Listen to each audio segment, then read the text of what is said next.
Olá, esse é o Conexão Universitária, uma produção do canal Universitário de São Paulo. O objetivo dessa série de programas é despertar interesse pela pesquisa, a partir da experiência de professores, alunos, pesquisadores, gente que gosta de pesquisar, se aprofundar. Hoje eu tenho aqui conosco o professor Edson Capuano. Edson, olá. Seja bem-vindo ao Conexão Universitária. O professor Edson Capuano acabou de defender o doutorado dele no PROLAN, que é o Programa de Integração da América Latina ligado à USP, mas tem mestrado também em Comunicação e Semiótica pela PUC de São Paulo. Entre as diversas linhas de pesquisa que o professor Edson desenvolve estão linguagens visuais e sonoras, jornalismo e estudos da mídia, comunicação e cultura e diálogos. E é diálogos, né, Edson, que você desenvolveu o seu doutorado. Fala um pouquinho, então, dessa tua última experiência de pesquisa, que é a identidade cultural nos jornalistas latino-americanos. Legal. Obrigado pelo convite. Eu acho que diálogo é uma boa palavra para começar. Dialogia, no mundo da comunicação da cultura, é uma expressão que a gente usa para perceber se há trocas de cultura entre pessoas através da comunicação, né? Uhum. E eu fui disposto a estudar se as identidades de nós latino-americanos, se essas identidades são alteradas, melhoradas através do diálogo entre certos grupos e certas comunidades. E né? Qual foi o teu objeto de pesquisa para você chegar a essas... Para ter que fechar bastante, eu resolvi pegar um estudo de caso que eu vivi, né, que foi uma grande experiência, mudou minha vida, que era uma rede social presencial de jornalistas latino-americanos. Ela se chamava Programa Balboa, hoje ela se chama Programa O Curso Iberes, é uma ONG da Espanha, que todos os anos reúne 20 jornalistas latino-americanos através de um concurso para poderem, em Madrid, passar 6 meses e trabalhar em jornais espanhóis. E foi o que você fez, então? Eu fiz isso antes do doutorado, passei 6 meses, fui convocado, passei 6 meses lá, trabalhei na agência F Televisão com espanhóis e convivi com os colegas latino-americanos. Daí eu aprendi muita coisa, percebi que muita coisa eu não tinha entendido e queria aprofundar, resolvi propor esse como tema do doutorado. E especificamente, a que resultados você foi chegando a partir desse teu estudo de caso? Em relação a essa questão do diálogo, das trocas culturais aqui nos países da América Latina? Eu acho que a primeira foi a mudança de rumo, né? A minha primeira dúvida era se haveria uma identidade da América Latina, porque nós sempre nos chamamos de latino-americanos, né? Eu falei, será que haverá um bloco cultural disso? E eu percebi que não, que há diálogos, há semelhanças, mas há identidades, várias, diversas. Não há uma identidade homogênea? Não. Temos coisas em comum, mas homogeneidade não. Eu sou latino-americano, nós somos latino-americanos.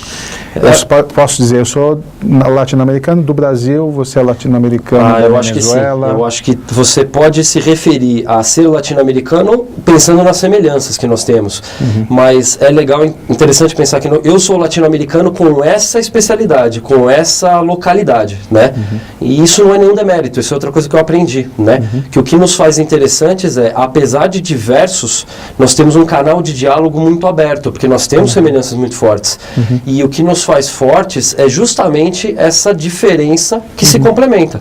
Nós nunca seremos iguais, né? E eu acho que essa busca é uma busca que eu percebi de começo. E como é que você hoje está desenvolvendo? Você já defendeu o doutorado, já teve a sua experiência participando desse grupo, mas hoje você continua nesse grupo. Hoje esse grupo chama Iberes, isso não é? Mesmo. E você faz parte de um colegiado, enfim, dos organizadores. Como é que está funcionando esse grupo hoje? É interessante, porque é como se fosse a experiência continuada, né? Depois de ter passado esse tempo em Madrid trabalhando e um intervalo fazendo doutorado, eu continuei como voluntário dessa organização. Então, eu faço parte da comissão brasileira que seleciona jornalistas para essa bolsa, para o curso Iberes, né? Então, a gente se reúne algumas vezes por ano para definir os nossos candidatos, quais são os quesitos que eles têm que cumprir, quem nós vamos recomendar para essa ONG de Madrid. E nós, além de fazermos essas avaliações, nós fazemos alguma representação dessa ONG espanhola aqui no Brasil. Na verdade, estou dizendo nós pensando nos brasileiros, mas todos os outros jornalistas que já passaram por essa experiência continuam representando essa ONG, né, sem dinheiro nenhum, né? A ideia é que a gente faça por voluntariado. E isso tem a ver também com o meu doutorado, porque a gente criou um vínculo de confiança que a gente quer retribuir e fazer com que mais pessoas passem pelo que nós passamos e façam parte de uma rede sólida como nós fazemos. A gente sabe que quando muitas vezes a gente escolhe um tema para o doutorado, né, a gente acaba caindo numa reflexão mais teórica a respeito de um conceito e tudo mais, mas o doutorado também pode nascer de uma experiência prática, que foi o seu caso, né? Você acha que isso, pelo menos para o jornalismo, é um bom começo para você pensar no projeto de pesquisa? Passar por uma experiência e depois analisar essa experiência à luz das teorias e tudo mais, como você fez? Eu acho que sim, eu acho que tem boa caminho. Dica. Acho que tem um caminho para tudo, né? Não posso dizer dos que escolhem outros caminhos, mas para mim e para o jornalismo, eu acho muito interessante você ter passado por uma experiência para daí ter certezas que talvez vai levar muito tempo para você descobri-las teoricamente. E esse é uma diferença que nós percebemos na época do estudo entre latino-americanos e europeus. Os latino-americanos aprendem fazendo. E não foi à toa, nós aprendemos fazendo porque nós não temos instituições sólidas, não temos universidades, temos ótimas universidades, mas o ensino não é tão disseminado. Então o latino-americano tem que aprender enquanto sobrevive. E isso é uma habilidade que é muito nossa latina. Essa é uma semelhança de identidade. Enquanto que o europeu, ele tem o contrário. Hoje em dia ele tem uma Europa estabelecida, ocidental, então por conta disso ele vai tentar entender todo o processo que já foi feito antes dele, um continente antigo, né, com uma cultura milenar, para depois tentar botar a prática. Então eu diria que a minha pesquisa ela é autenticamente latino-americana porque ela segue um jeito de ser nosso. Então, para mim, deu muito certo. E eu acho que cai muito bem ao jornalismo também. Você também é professor dos cursos de jornalismo do Mackenzie, né? Da ESPM. E no Mackenzie eu sei que você dá a disciplina de jornalismo internacional. Né? De alguma forma, essa tua pesquisa te ajudou a passar para os alunos essa visão um pouco mais relacionada com o nosso ambiente primeiro e depois o ambiente, digamos, da Europa ou da Ásia. Quer dizer, vamos entender primeiro a nossa casa e a partir desse entendimento a gente pode entender melhor o que está mais distante. Você acha que essa pesquisa de alguma forma, isso faz sentido? Fez sentido nas suas aulas? Eu acho que faz sim. Logo depois que eu acabei a pesquisa, ou logo depois que eu acabei as entrevistas, eu fiz entrevistas com colegas, né, entrevistas qualitativas, eu percebi que nós que participamos dessa pesquisa, a gente começou a escrever mais sobre a América Latina. E o grande argumento deles era, para que eu vou procurar uma referência do que está acontecendo no meu país do outro lado do mundo, se eu tenho uma mais próxima e mais parecida com o meu povo, né? Então a gente começou a escrever mais. Eu ainda sou freelancer, eu escrevo como correspondente para alguns jornais da América Latina e da Espanha. Fatalmente isso foi parar na minha sala de aula, porque eu percebi que isso coaduna com uma tendência de mercado jornalístico. Pela falta de dinheiro, os jornais eles estão deixando de mandar jornalistas para o exterior como correspondentes ou enviados para contratar jornalistas locais que possam fazer isso mais barato e que possam fazer isso com um olhar local. E por que eles estão preferindo fazer isso? Além da questão da financeira, há uma questão também de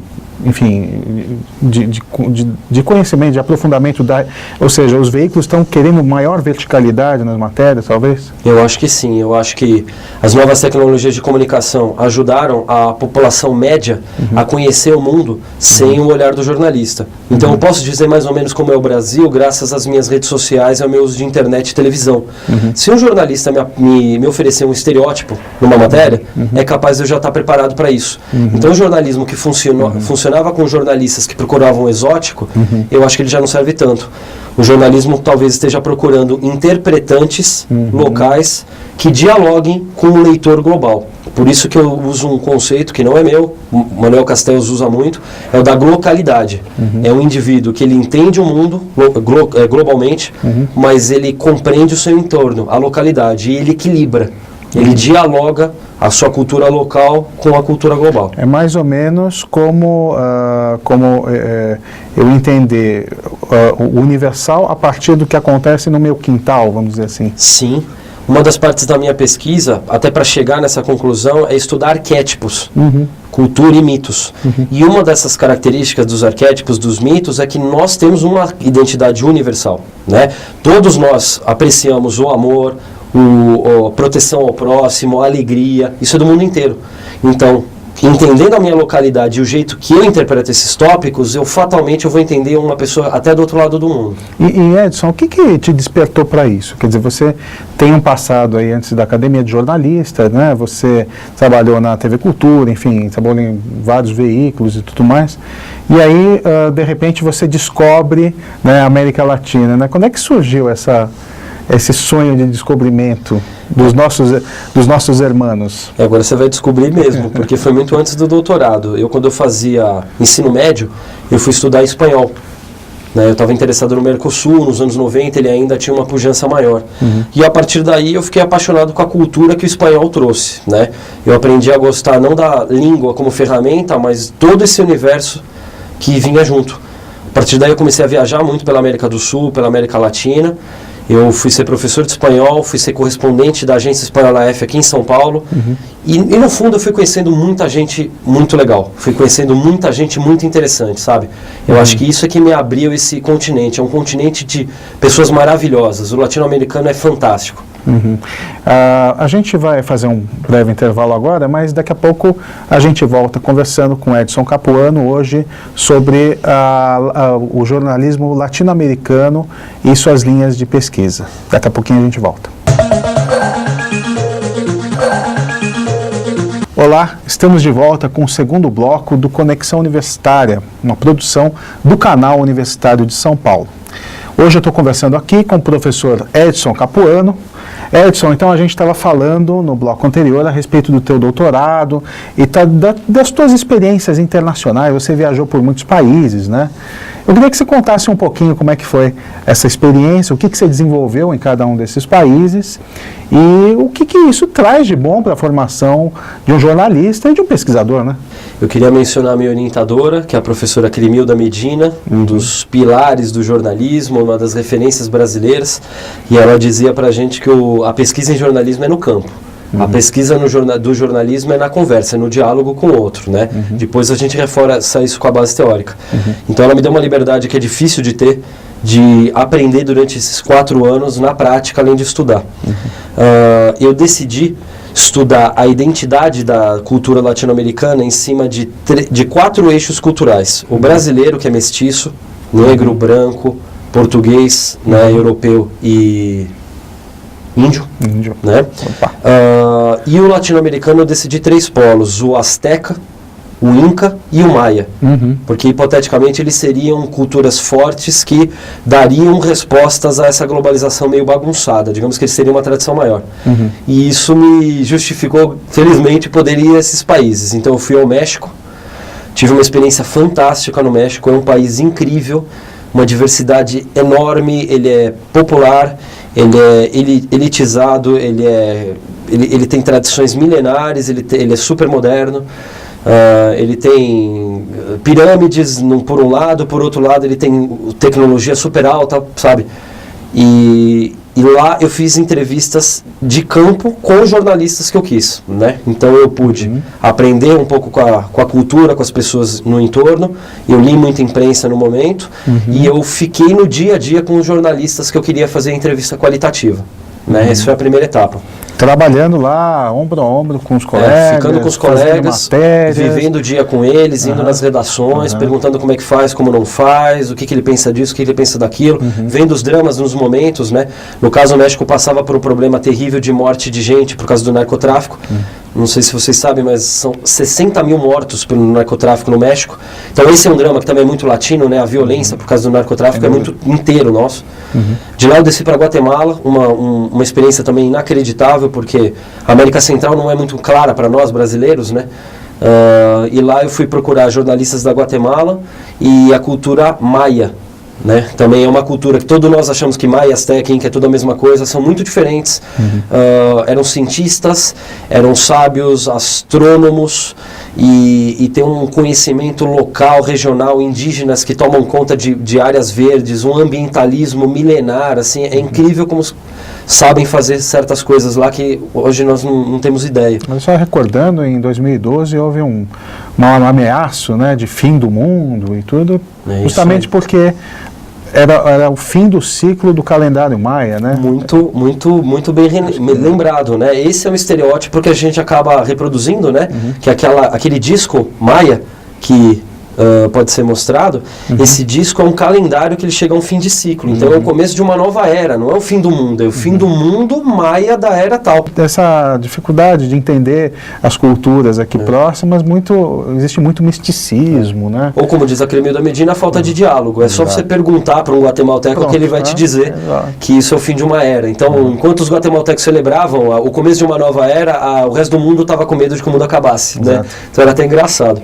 Aí eu desci para o Peru, na verdade não foi tudo contínuo, né? Mas em um certo momento eu fui ao Peru. O Peru também é muito diverso, enquanto Lima é uma capital cheia, também cosmopolita, muito interessante, muito mestiça. Mas aí eu fui para a região andina, né? A região autóctone, onde as culturas não se conversam muito porque elas estão isoladas pelas montanhas, onde está Cusco e Machu Picchu, né? Então, também quis entender como é que essa combinação de países que têm culturas milenares, eles existem no século XXI, né? Como é que eles combinam essas coisas?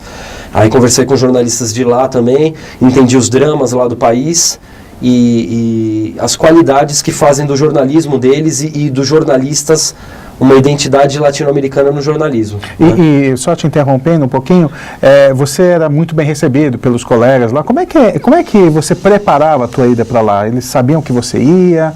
Já estavam te esperando? O próprio programa mandava uma comunicação? Ou você mesmo ligava? Pessoal, daqui a pouco, mês que vem estarei aí. Como é que foi essa recepção? Como é que foi isso? Foi uma produção conjunta, né? Eu fiz meio como se fosse em rede mesmo. Eu falei, olha gente, eu preciso passar pelos seus países, eu queria saber as melhores datas para fazer. Aí nós chegamos num consenso, cada país ou cada pessoa, e eles puderam me receber. Isso foi fantástico. A disponibilidade deles. Disponibilidade, quando eles estavam na cidade, também. Quando eles podiam ter um tempo de conversar comigo, me dar entrevista, porque minhas entrevistas duravam horas, então... porque a vida de jornalista é muito agitada, né? Quer dizer, a pessoa até às vezes quer te receber, mas está cobrindo algum evento, alguma coisa. Mas aí é que eu acho que o tal do vínculo que eu falei antes, eu acho que ele conta muito. Se eu fosse fazer entrevistas com jornalistas que eu não conhecesse, eu não teria o mesmo resultado, porque eles não iam me atender por tantas horas quanto eu necessitava, não me abririam as portas tantas vezes como esses me fizeram, esses se importavam comigo.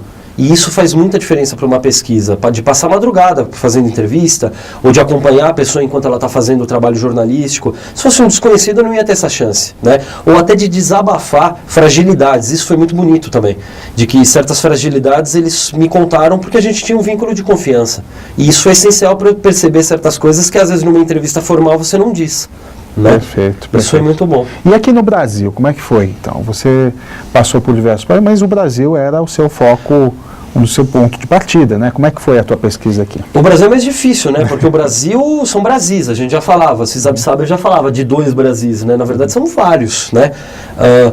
Aqui eu tentei me ater aos jornalistas que fazem parte dessa bolsa do curso Iberes e fazer entrevistas com eles. Eu fiz entrevista com 7 brasileiros e mais 7 latino-americanos de fala espanhola, né? E quais Brasis você conheceu aqui? É uma boa maneira de perguntar.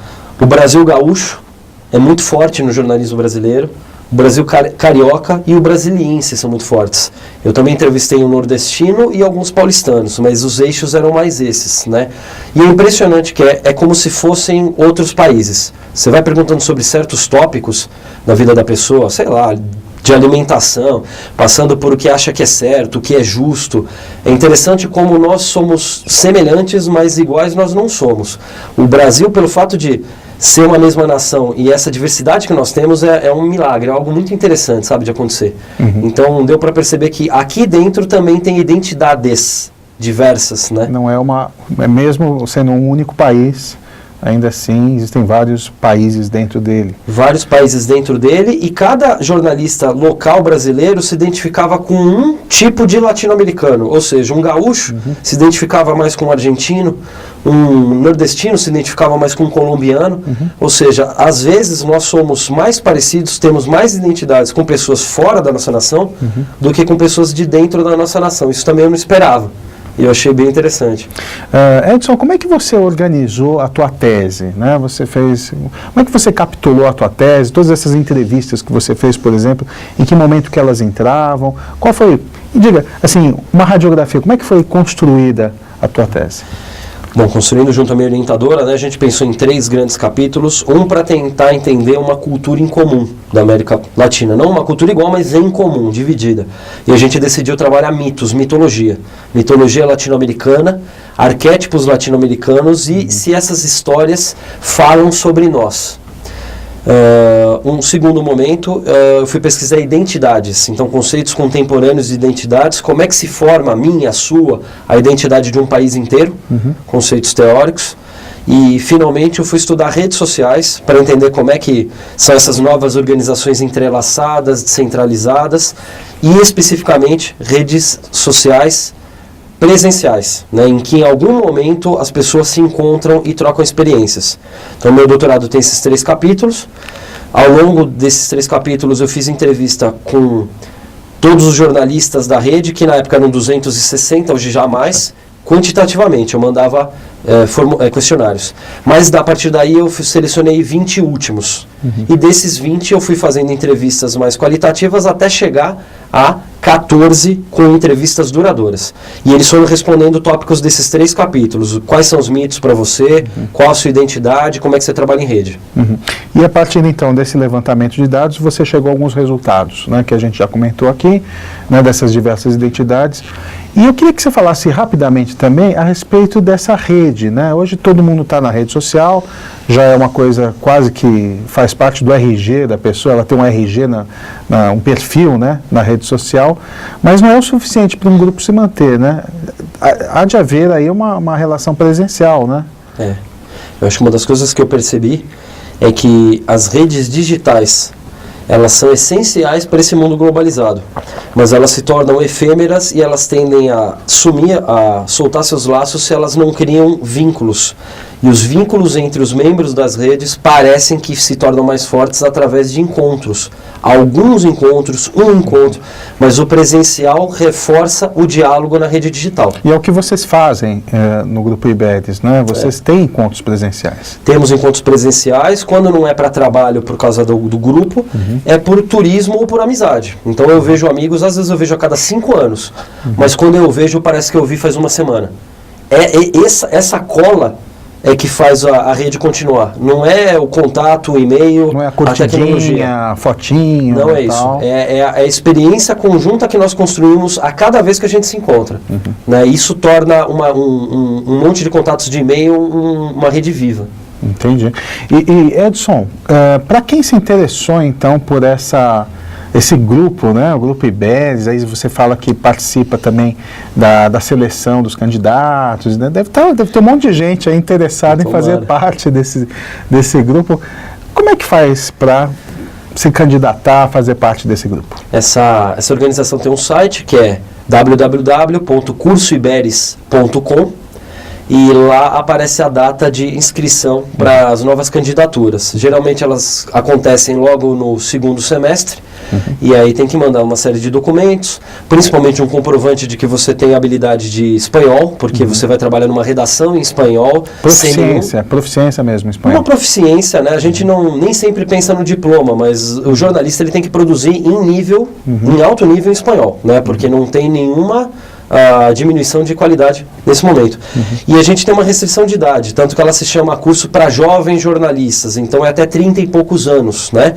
Todas essas definições estão lá no site, mas a gente queria muito que mais brasileiros participassem, para que mais jornalistas conhecessem seus colegas latino-americanos. O jornalismo tende a melhorar com esses diálogos. Precisa ser formado para participar? Formado, com alguma experiência já para poder trazer à rede alguma contribuição, né? estar por volta dos 30 e poucos anos, lá no site tem definição, e ser um belo jornalista capacitado em língua espanhola também, além da portuguesa. E qual é a dica, né, que você dá para alguém que está querendo, então, partir para essa, de fazer um jornalismo glocal, né? Glocal com G, né? Glocal. Tem que começar a estudar línguas, principalmente entra num curso de espanhol, vai a peças, mostras de cinema espanhol. O que você recomenda? Qual é a sua dica? Eu acho que é uma das coisas que eu aprendi no doutorado. Além da ferramenta, que é o jornalismo e a língua espanhola, eu acho que é legal a gente entender a cultura e o outro, a pessoa do outro lado. Espanhol eu já sabia quando eu fui para o curso Iberis. O que eu não sabia era entender o mundo com a cabeça do latino-americano. Então eu sugiro para as pessoas que quiserem se globalizar ou se localizar, entender a sua região e entender o mundo, que elas façam parte de redes, sim, e que elas troquem muitas experiências com as pessoas dessas redes, porque aí elas não vão treinar só a ferramenta, a língua espanhola, mas elas vão se colocar no lugar do outro, e eu acho que aí é que ela vai estar se globalizando mesmo. Muito bem, Edson. Obrigado, então, pela tua presença aqui no Conexão Universitária. Foi um prazer conhecer a sua pesquisa. Claro que tem muito mais do que isso que a gente está falando aqui, né? Volte sempre. Obrigado. O Conexão Universitária, então, fica por aqui. Se você tem alguma sugestão, dúvida, crítica, mande um e-mail para nós, cnu@cnu.org.br. Nos vemos, então, numa próxima edição. Até lá!